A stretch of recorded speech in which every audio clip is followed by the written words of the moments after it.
Thank you very much, Mr. Hansley Ajoda, our Master of Ceremonies and the Director of Communications at the Ministry of Education. Our Permanent Secretary in the Ministry of Education, Ms. Kathleen Thomas. Our Deputy Permanent Secretaries, Ms. Jennifer Daniel and Ms. Yvonne Chrysostom, and Ms. Chanwati Sukra. Chief Education Officer Acting, Mr. Harilal Sitaran.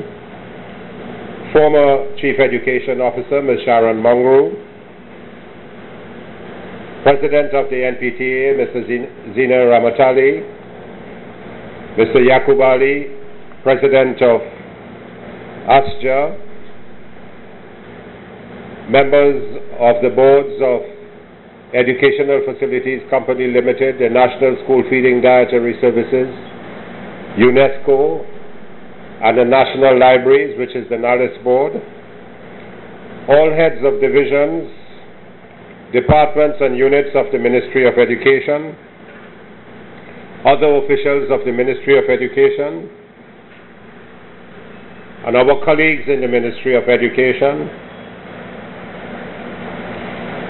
esteemed members of the denominational boards of education, other specially invited guests, members of the media, ladies and gentlemen. Namaste, Sitaram, and a very pleasant good morning to one and all. In the histories of democracies, and including and especially of our own, it is often a Ministry of Education which has the understated yet extremely powerful and significant role of maintaining and promoting its country's diverse culture and heritage, if it is to achieve its overall aim of progress as a civilized society. Trinidad and Tobago, as we all know, stands unique in the world as a country of harmonious, diverse religions, ethnicities, and histories, which has, for more than any other country in the world, managed to make its differences a part of its heritage rather than a reason for strife. As a nation, we have proven to the world that it is possible to live progressively and harmoniously amidst such diversity. And we have proven that cultural differences should not separate us from each other, but rather cultural diversity brings a collective strength that can benefit all citizens and by extension all of humanity. Therefore, the Ministry of Education, by virtue of its role as the overseer of our children's education and moral and civic development, is the very foundation of these espoused tenets of our nation's current sustainability and is veritable keeper of Trinidad and Tobago's future progression, the Ministry of Education. This is why today's celebration of the very auspicious Hindu festival of lights, Diwali, or Deepavali, is a very significant one. As a Ministry of Education, in the past 2.5 years, or past 2 years, we have strived to ensure that we reflect the diversity that is our hallmark, holding functions to commemorate and honor all religious holidays in our land, including the Muslim celebration of Eid al-Fitr and, of course, Christmas. In this same vein, by celebrating the national holiday of Diwali, a very significant day to the Hindus of our land and to the nation, and a festival that has grown national in its cultural importance,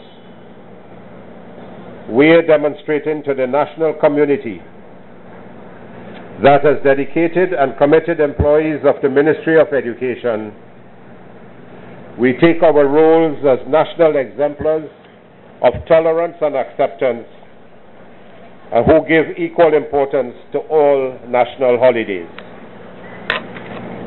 And it is my firm belief that once you learn to discern the voice of Mother Culture humming in the background, telling the story of our country's heritage and rich, proud history of diversity and tolerance over and over again to the students of our nation, teaching them to own and inherit that culture, they will never stop being conscious of it.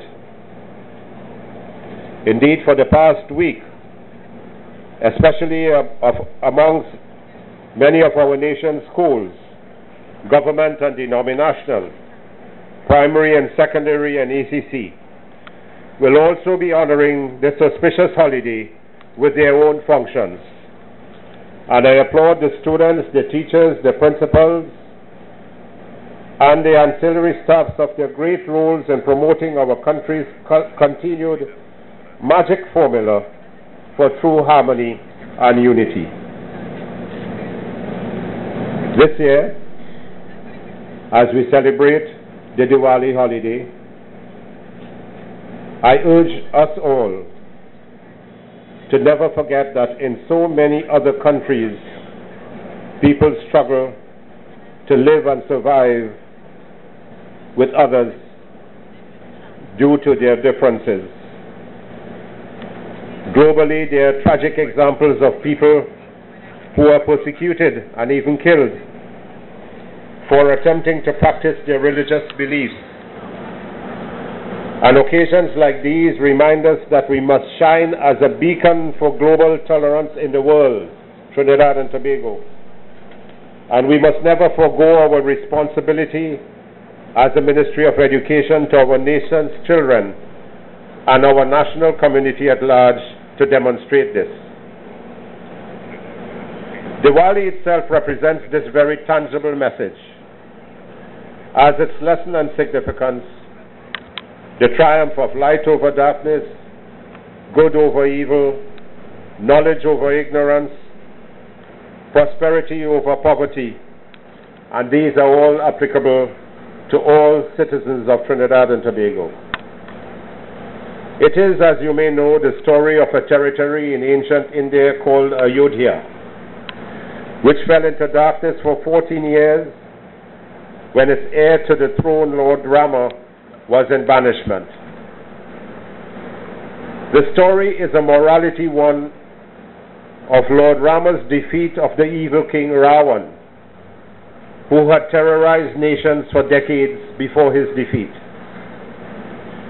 This story is perennially applicable to all places and all periods in history, and it represents humanity's collective intelligence, goodness, and belief in our destiny of greatness. This is the true message of Diwali. That is one of our country's darkest hours. There is unity of the good forces to overthrow evil. The darkest night of the year is Diwali. But that darkness is dispelled and nullified when people throughout the land light thousands of diyas in unison and provide the universal light of goodness, triumph, and prosperity. Thus I urge us all to use this auspicious occasion to remember that once we unite and build our country together, like the tiny flame of a diya, as we saw lit a while ago, when that flame is joined in thousands, as we see in Trinidad and Tobago, we become a ball of fire that will illuminate throughout the darkness and rescue our country and move our country forward in a progressive path of illumination and enlightenment. Let us realize that without our continued bond of unity, our nation simply cannot progress. The power lies in our hearts, our souls, and our minds to preserve a democracy that our foreparents toiled for centuries. and that our children are inheriting and will continue to inherit. And we must ensure that. So before I close, I wish to express my gratitude for everyone here for your presence. And let me from the outset thank the hard-working staff, members of the Ministry of Education, members of the communication team particularly, who have organized this great function today, which is rich in cultural items, and of course to come, great dishes, I hope, for this holiday period. Thanks also to the artists, and you have seen possibly 3 already, that have graced us with tremendous talent. And for that, I am proud, and I'm sure you are proud, and we are all grateful for their presence. So now I invite you all to relax, enjoy the rest of the function, and this Diwali and always, I wish to extend my very best wishes to each and every member of staff at the Ministry of Education, your families and loved ones, our 250,000 children, our 16,000 teachers and principals and vice principals and deans and heads of departments in our nearly 900 schools, and their parents for a very happy, holy and safe Diwali. May Mother Lakshmi's richest blessings continue to fall on you and yours, and indeed all citizens of our beloved country of Trinidad and Tobago on this holy time and a holy day on Tuesday and always. Thank you and Shubh Diwali. Thank you.